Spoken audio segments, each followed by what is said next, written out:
Parliament തെരഞ്ഞെടുപ്പ് ഘട്ടത്തിൽ കേരളത്തിലെ കോൺഗ്രസിന് ആഘാതമായി പത്മജ വേണുഗോപാലിന്റെ ബി.ജെ.പി. പ്രവേശനം. വിശദീകരിക്കാനാകാത്ത പ്രതിസന്ധിയാണ് കേരളത്തിലെ കോൺഗ്രസിൽ ഉടലെടുത്തിരിക്കുന്നത്. നിർണായകമായ പാർലമെന്റ് തെരഞ്ഞെടുപ്പ് ഒന്നാംഘട്ട പ്രചരണം പൂർത്തീകരിച്ച് ഇടതുമുന്നണി സ്ഥാനാർത്ഥികൾ കളത്തിൽ സജീവം. ത്രികോണ മത്സരത്തിന് വഴി തുറന്ന് പലയിടത്തും ബി.ജെ.പിയും രംഗത്ത്.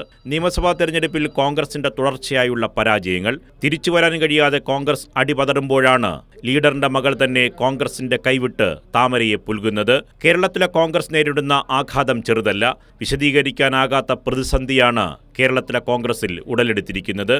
കെ കരുണാകരൻ ഒരു കാലത്തും വർഗീയതയോട് സന്ധി ചെയ്യാത്തതാണ്.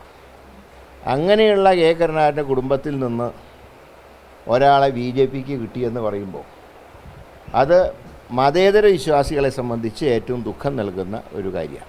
അധികാരത്തിൻ്റെ അപ്പക്കഷ്ണം വെച്ച് നീട്ടിയാൽ അപ്പോൾ തന്നെ ഈ അധികാരത്തിലിരിക്കുന്നവരുടെ പിന്നാലെ പോകുന്ന അവസരവാദികളായി ഇന്നത്തെ പല നേതാക്കന്മാരും മാറുന്ന ഒരു കാലം. അത് ഏറ്റവും കൂടുതൽ കാണുന്നത് നമ്മൾ ഉത്തരേന്ത്യയിലാണ്. അതിൻ്റെ പ്രതിഫലനങ്ങൾ ഇവിടെയും ഉണ്ടാവുമെന്ന വാർത്ത കേൾക്കുമ്പോൾ നമുക്ക് ദുഃഖം തോന്നുകയാണ്. എ.കെ. ആന്റണിയുടെ മകൻ അനിൽ ആന്റണിക്കൊപ്പം കെ കരുണാകരന്റെ മകൾ പത്മജയും താമരയേന്തി ബി.ജെ.പിക്കൊപ്പം കേരളത്തിൽ തെരഞ്ഞെടുപ്പ് പ്രചരണത്തിനിറങ്ങും. മറുപടി പറയാൻ കഴിയാതെ മൗനിയായി കെ.പി.സി.സി. ആസ്ഥാനത്തെ മുറിയിൽ ആന്റണി ഇരിപ്പുണ്ട്. ആദരണീയനായ ലീഡർ അന്തരിച്ചെങ്കിലും അദ്ദേഹത്തിന്റെ അനുയായികൾ ഇത് കാണുന്നുണ്ട്. പത്മജയുടെ സഹോദരനും സിറ്റിംഗ് എം.പിയുമായ കെ മുരളീധരൻ വടകരയിലെ UDF സ്ഥാനാർത്ഥിയായി വോട്ടർമാരോട് എന്തു പറയും? കൈപ്പത്തിയിൽ വീഴുന്ന ഓരോ വോട്ടിലും തെളിയുന്നത് താമരയിലേക്കുള്ള ദൂരമാണോ?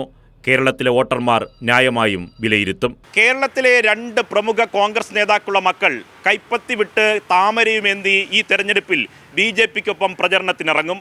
നിർണായകമായ ഈ പാർലമെന്റ് തെരഞ്ഞെടുപ്പിൽ കേരളത്തിലെ കോൺഗ്രസ് നേതൃത്വം ജനങ്ങളോട് എന്ത് മറുപടി പറയുമെന്നതാണ് ഏവരും ഉറ്റുനോക്കുന്നത്.